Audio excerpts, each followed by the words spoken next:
I used to think my life was steady, predictable, secure.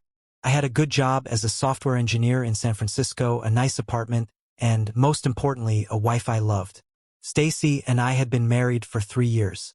Things weren't perfect, we had our disagreements like any couple, but I never once thought we were in trouble. I believed we were solid. Then something shifted. It started small, almost unnoticeable.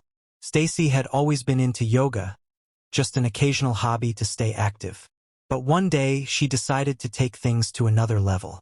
She got serious about fitness, hired a personal trainer, Ryan, from an upscale gym downtown.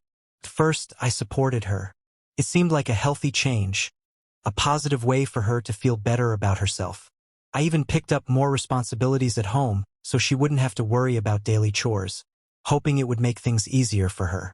But over time, her enthusiasm turned into something else. Working out wasn't just about feeling good anymore. It became her entire identity. She was spending hours at the gym, obsessed with tracking every calorie, every rep, every bit of progress. Social media became her stage. She wasn't just exercising. She was curating a new version of herself, one she wanted the world to admire. Every post was about transformation, self-love, and new beginnings. And in those pictures, in those captions, there was no trace of us. First, I brushed it off. Maybe it was just a phase. Maybe she needed this. But then the distance started creeping in. She was spending more time with Ryan than she was with me. Conversations became shorter, her presence in our home more of a passing shadow. I tried to bridge the gap, suggested a date night, just something simple, something that reminded us of us. She barely looked up from her phone when she said, "I can't, Danny. I have to train in the morning." Like our time together was an inconvenience, a disruption to her routine. Then came the morning that changed everything. I was in the kitchen, half awake, nursing a lukewarm coffee while she drank one of her green smoothies, scrolling through her phone like it was the most important thing in the world. Without looking up, she said, "I deserve more." I frowned, still groggy. More of what? She set her glass down and met my eyes with a look so unfamiliar, so detached, that I barely recognized her. "This marriage is holding me back, Danny. I'm filing for divorce." I actually laughed. I thought she was joking, but she wasn't. Her expression was cold, indifferent, like she was reading off a script she had practiced a dozen times. "I've outgrown this," she said, her voice as casual as if she were talking about an old dress she no longer wanted. I sat there, trying to process what was happening. "Outgrown what?" I asked, my chest tightening. She sighed, almost irritated, like I was a child struggling to understand something obvious. "I've been working on myself, trying to be the best version of me. And this life, this house, this routine, it doesn't match my potential anymore." And just like that, she stood up, grabbed her gym bag, and walked out the door without a second glance. The rest of the day passed in a haze. I went to work, but I wasn't really there. My mind kept replaying her words, the way she looked at me like I was an obstacle in her path. We had our ups and downs. Sure, but I never thought we were broken. I never imagined she was planning to walk away like it was nothing. The days that followed were worse. She was still living in the house, but we barely spoke. She came home late every night, always claiming she was at the gym. But deep down, I knew. It wasn't just fitness anymore, it was Ryan. He wasn't just her trainer. He was something more, and she wasn't even trying to hide it. One evening, I came home earlier than usual and heard her on the phone in the bedroom. I stood outside, frozen, as I heard her voice, light and carefree in a way it hadn't been with me in a long time. "I'm just so glad I finally took control," she said. "I'm done with him. He just doesn't get it." I clenched my fists, my stomach twisting. It wasn't just that she had changed. It was that she had already left me long before she ever said the words. A week later, she served me the divorce papers. No discussion. No chance to fix things. It was over. The worst part wasn't just losing her. It was watching her erase me from her life so effortlessly. She posted pictures of herself, looking happier than ever, glowing, thriving. Ryan was in the background of more and more of them. The comments poured in, congratulating her on her journey, on her new life. It was as if I had been nothing more than a stepping stone, something she had to leave behind to become who she wanted to be. But the more I learned about Ryan, the more furious I became. My lawyer, Mark, who honestly deserves an award for his work, dug into his past. Turns out, Ryan wasn't just some personal trainer. He was a pattern. This wasn't the first time. He had done this before, twice in fact. Found a married woman, boosted her ego, convinced her she deserved more, that she needed to break free. And once she left her husband, once she was emotionally wrecked and the money started running dry, he was gone. Ryan was a professional homewrecker. It wasn't about love. It was a game, a hustle. And Stacy had fallen for it headfirst. And now here I was, left in the ruins of a life I thought was solid, trying to figure out how I'd missed all the warning signs. Trying to understand how someone who once loved me could walk away so easily, as if I had never meant anything at all. There was a time when I thought my life was secure, stable, and on the right track. As a software engineer in San Francisco, I had built a comfortable existence, a steady job, a nice apartment, and, most importantly, a wife I loved. Stacy and I had been married for 3 years. We weren't perfect, but we were solid, or so I thought. Then everything changed. It started with something that seemed harmless, Stacy's newfound obsession with fitness. She had always dabbled in yoga, but one day, she took things to another level.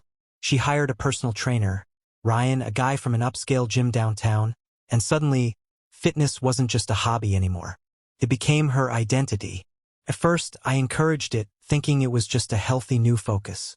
I picked up extra chores around the house, supported her, even admired her dedication. But then, something shifted. She wasn't just exercising for herself anymore. She was doing it to be seen. She was consumed by progress pictures, social media validation, calorie tracking, and the constant attention from strangers online. Her captions were filled with phrases about self-love and transformation, but none of them included us. She was spending more time at the gym, more time with Ryan, and less time with me. I suggested a date night one evening, hoping to reconnect. She barely looked up from her phone when she responded, "I can't, Danny. I have to train in the morning." Like spending time together was nothing but an inconvenience. Then came the morning that changed everything. I was in the kitchen, still groggy, sipping my coffee while she blended another one of her green smoothies, scrolling through her phone as if her life depended on it. Without looking up, she said, "I deserve more." I frowned, confused. More of what? She set her glass down and met my eyes with a cold, detached stare. "This marriage is holding me back, Danny. I'm filing for divorce." I laughed. I actually laughed, thinking she was joking, but her face was stone cold. "I've outgrown this," she said simply, like she was tossing out an old pair of shoes. My stomach twisted. "Outgrown what?" She sighed, as if I was too slow to keep up with the script she had clearly been rehearsing. "I've been working on myself, trying to be the best version of me. And frankly, this life, this house, this routine, it doesn't match my potential anymore." And just like that, she grabbed her gym bag and walked out, leaving nothing behind but the echo of her words and the half-empty glass of green sludge on the counter. The days that followed were surreal. She was still living in the apartment, but she wasn't really there. She came home late every night, always claiming she was at the gym, but I knew better. She wasn't just working out. She was with him, and she wasn't hiding it. Their pictures started appearing on her social media, her transformation now complete with a new man by her side. One evening, I came home early and overheard her on the phone. Her voice was light, carefree, so different from how she spoke to me. "I'm just so glad I finally took control," she said. "I'm done with him. He just doesn't get it." I stood there, numb. She had checked out of our marriage long before she told me. I was just the last thing she needed to shed to become the person she wanted to be. A week later, the divorce papers arrived. There was no discussion, no attempt to work things out. It was over. But as I soon learned, it wasn't just about ending our marriage. Stacy wanted everything. She demanded half of my savings, spousal support, even a claim on the apartment. She walked into court expecting to play the victim, hoping to secure a golden ticket to her new life with Ryan. What she didn't know was that my lawyer, Mark, had been busy. He uncovered everything. Financial records showing how she had been siphoning money from our joint account. Social media posts that contradicted her claims of emotional distress. Even messages where she openly bragged to her friends about how Ryan was her way out. And then, just like that, Ryan vanished.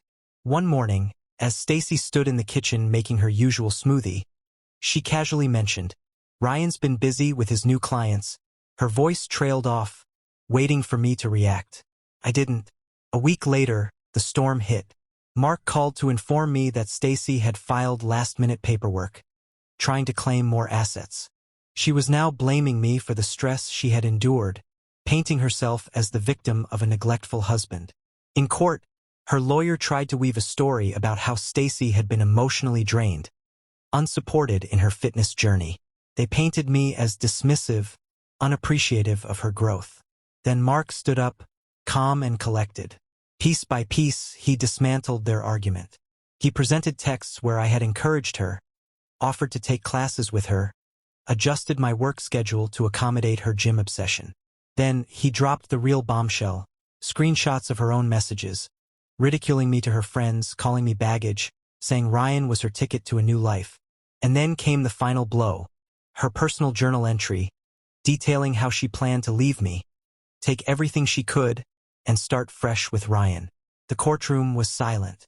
The judge looked over the evidence, shaking his head in disbelief. "Mrs. Sullivan," he finally said, "your claims of emotional distress are unfounded. The evidence clearly indicates unwavering support from Mr. Sullivan." Then came the financial breakdown. The judge's expression darkened as he reviewed the records. "You withdrew over $15,000 from joint accounts, spending it on luxury items, personal indulgences, and non-essential expenses. This behavior is irresponsible and a violation of your marital obligations." Her lawyer stammered, but it was no use. "The house will remain Mr. Sullivan's property," the judge declared. Additionally, Mrs. Sullivan is ordered to reimburse Mr. Sullivan $115,000 for unauthorized use of marital funds. Stacy sat frozen. Her confident facade crumbled. As the court adjourned, I walked out with Mark, feeling lighter than I had in months. Days later, Stacy packed her things and left. Watching her drive away wasn't painful, it was satisfying. She had burned every bridge, and now she was left to deal with the consequences. 2 weeks after the ruling, she showed up at my door. When I opened it, she wasn't the polished, confident woman I once knew. She looked exhausted, her once perfect appearance now unkempt. "Danny," she whispered, her voice cracking, "can we talk?" I stepped outside, closing the door behind me. "What do you want, Stacy?" She hesitated, wringing her hands. I just wanted to say I'm sorry for everything. I let Ryan manipulate me. I got caught up in this fantasy, and I ruined everything." Her voice was desperate, her eyes pleading. But I felt nothing. "I don't know what you expect me to say," I said, my tone even. "You made your choices. Now you have to live with them." Tears welled in her eyes. "Can we at least be civil? Maybe start over?" "I have nothing, Danny. I'm lost." I stared at her, unshaken. "I gave you everything. My love, my trust, my support. And you threw it all away. You don't get to come back now." She broke down, sobbing, but I didn't waver. I stepped back inside and closed the door, leaving her outside with her regrets. Since that day, I've moved on. The apartment is peaceful. The weight of resentment is gone. As for Stacy, word has it she's struggling. Burned bridges, lost friends, no safety net.